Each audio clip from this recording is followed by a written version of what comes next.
क्योंकि जिस परिवार को कथा करानी थी उन पे इतना संसाधन पैसा नहीं था कि लाखों रुपए वाले कथावाचक बुला लें, क्योंकि कई कथावाचक हैं जो 50 लाख रुपए लेते हैं। पिता से लेकर पुत्र तक सुप्रीम कोर्ट तक आय से अधिक संपत्ति के मामले में अपराधी होने के बाद आपने अंडर टेबल या आउट टेबल जो संपत्तियां अर्जित की, इसमें से समाजवादी पार्टी को भी बताना चाहिए।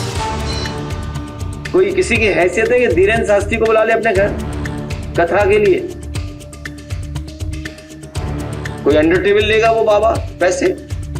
आप पता करवा लीजिए, अंडर टेबल नहीं लेते हैं वो धीरेन्द्र शास्त्री क्या? कथावाच ने भी बताया कितनी कीमत होगी उनकी, फ्री तो नहीं।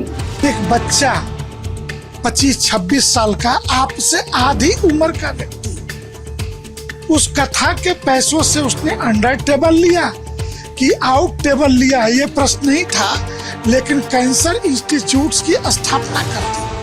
देश के साधु संतों और कथावाचकों को लेकर सपा सुप्रीमो अखिलेश यादव ने एक बेहद विवादित बयान दिया है। उनका ये कहना है कि जो कथावाचक होते हैं वो अंडर टेबल मोटा पैसा लेते हैं कथा कहने का। इस पूरे मुद्दे पर बातचीत के लिए हमारे साथ मौजूद है केंद्रीय संत समिति के राष्ट्रीय महामंत्री स्वामी जितेंद्रानंद सरस्वती। गुरुजी, आप भी बड़े बड़े शिष्यों के पास जाते होंगे, कभी कथा कहते होंगे, कभी पूजा कराते होंगे या फिर उनसे मिलते जुलते होंगे। आप कितना मोटा पैसा लेते हैं? आज तक यही तो नहीं तय कर पाए कि यात्रा व्यय भी कोई देगा कि नहीं देगा। और जहां तक, चूंकि मैं संगठनात्मक व्यक्ति हूं, तो मेरा सब कुछ संगठन के ऊपर निर्भर करता है, मुझे कहाँ जाना कहाँ नहीं जाना। और मैंने कथा को अपने जीवन में प्रोफेशन नहीं बनाया। जहां तक कथावाचकों के पैसा लेने की बात है, मैं अखिलेश जी से एक बड़ा सरल सवाल कर रहा हूं। एक 52-53 वर्ष की उम्र अखिलेश जी की भी हो रही है, और धीरेन्द्र कृष्ण शास्त्री एक 25-26 साल का नौजवान है जिसका उन्होंने नाम लिया। एक 25 साल के बच्चे ने समाज से अपने वाणी के दम पर बुंदेलखंड में, आप अपने मुख्यमंत्री रहते भी, उसके पूर्व के भी कई दलों के मुख्यमंत्री, मध्य प्रदेश हो या उत्तर प्रदेश हो, कैंसर इंस्टीट्यूट स्थापित नहीं कर पाए। लेकिन एक बच्चा 25-26 साल का, आपसे आधी उम्र का व्यक्ति, उस कथा के पैसों से उसने अंडर टेबल लिया कि आउट टेबल लिया, ये प्रश्न नहीं था, लेकिन कैंसर इंस्टीट्यूट्स की स्थापना कर दी। मुझे याद है कि पाकिस्तान के पूर्व प्रधानमंत्री इमरान खान की माँ, जब उसने विश्व कप जीता था तो कैंसर से मरी थी, तो पूरे दुनिया से उसने चैरिटी करके पाकिस्तान में पहले कैंसर इंस्टीट्यूट्स के लिए उसने कुछ धन जुटाए थे। तो धीरेन्द्र कृष्ण शास्त्री ने कैंसर इंस्टीट्यूट्स खड़ा कर दिया। बाबा रामदेव ने अपने योग और कथाओं के प्रचार से एक बड़ा विश्वविद्यालय, पतंजलि योग का विश्वविद्यालय योग के क्षेत्र में खड़ा कर दिए। लेकिन पिता से लेकर पुत्र तक सुप्रीम कोर्ट तक आय से अधिक संपत्ति के मामले में अपराधी होने के बाद भी आपने अंडर टेबल या आउट टेबल जो संपत्तियां अर्जित की, इसमें से समाजवादी पार्टी को भी बताना चाहिए। देश को जानने का हक है कि आपके पार्टी के द्वारा या आपके ट्रस्ट, जो लोहिया ट्रस्ट है, इसके द्वारा कोई सेवा कार्य इस प्रदेश के अंदर, देश के अंदर, कोरोना के समय आपने भी कोई सेवा कार्य किया हो तो आप जरूर बताइएगा अखिलेश जी। और मैं यही कहूंगा, ये राजनीति का विषय नहीं है। संतों के सेवा कार्यों को गिनाऊंगा तो आपकी हैसियत नहीं है, और आप तो 2 टके के सो कॉल्ड राजनीतिक बाबाओं के पैरों में पहले लाठियों से उसे पिटवाते हो, फिर उसी के पैरों में बैठ करके मुंह बनाते हो।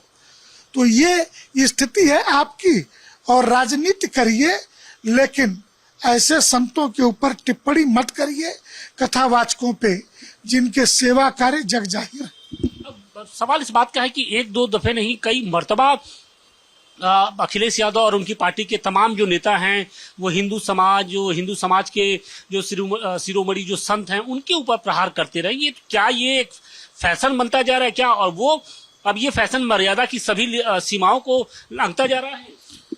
स्वाभाविक है।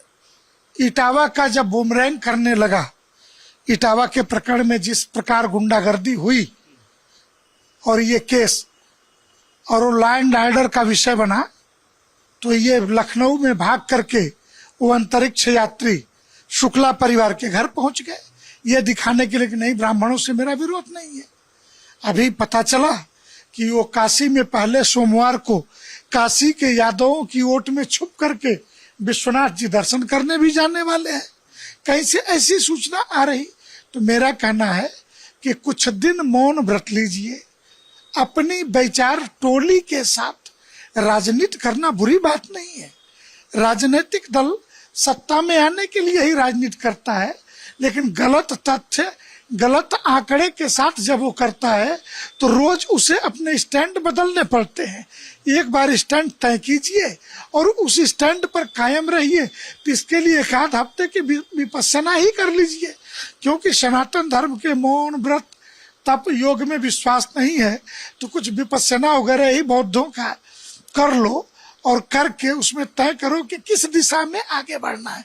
एक दिन ब्राह्मणों को गाली देना है, दूसरे दिन किसी ब्राह्मण के घर जाना है, तीसरे दिन किसी कथावाचक को गाली देनी है, चौथे दिन किसी कथावाचक को अपने यहाँ बुला करके प्रेस कॉन्फ्रेंस करना है।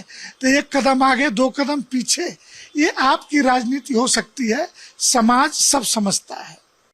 क्योंकि जिस परिवार को कथा करानी थी, उनपे इतना संसाधन पैसा नहीं था कि लाखों रुपए वाले कथावाचक बुला लें, क्योंकि कई कथावाचक हैं जो 50 लाख रुपए लेते हैं। पिता से लेकर पुत्र तक, सुप्रीम कोर्ट तक आय से अधिक संपत्ति के मामले में अपराधी होने के बाद भी आपने अंडर टेबल या आउट टेबल जो संपत्तियां अर्जित की, इसमें से समाजवादी पार्टी को भी बताना चाहिए। कोई किसी की हैसियत है कि धीरेन्द्र शास्त्री को बुला ले अपने घर कथा के लिए? कोई अंडर टेबल लेगा वो बाबा पैसे? आप पता करवा लीजिए, अंडर टेबल नहीं लेते हैं वो धीरेन्द्र शास्त्री। क्या कथा वाचने की पता कितनी कीमत होगी उनकी, फ्री तो नहीं। एक बच्चा 25-26 साल का, आपसे आधी उम्र का व्यक्ति, उस कथा के पैसों से उसने अंडर टेबल लिया कि आउट टेबल लिया, ये प्रश्न नहीं था, लेकिन कैंसर इंस्टीट्यूट्स की स्थापना कर दी। मुझे याद है कि पाकिस्तान के पूर्व प्रधानमंत्री इमरान खान की मां, जब उसने विश्व कप जीता था तो कैंसर से मरी थी, तो पूरे दुनिया से उसने चैरिटी करके पाकिस्तान में पहले कैंसर इंस्टीट्यूट्स के लिए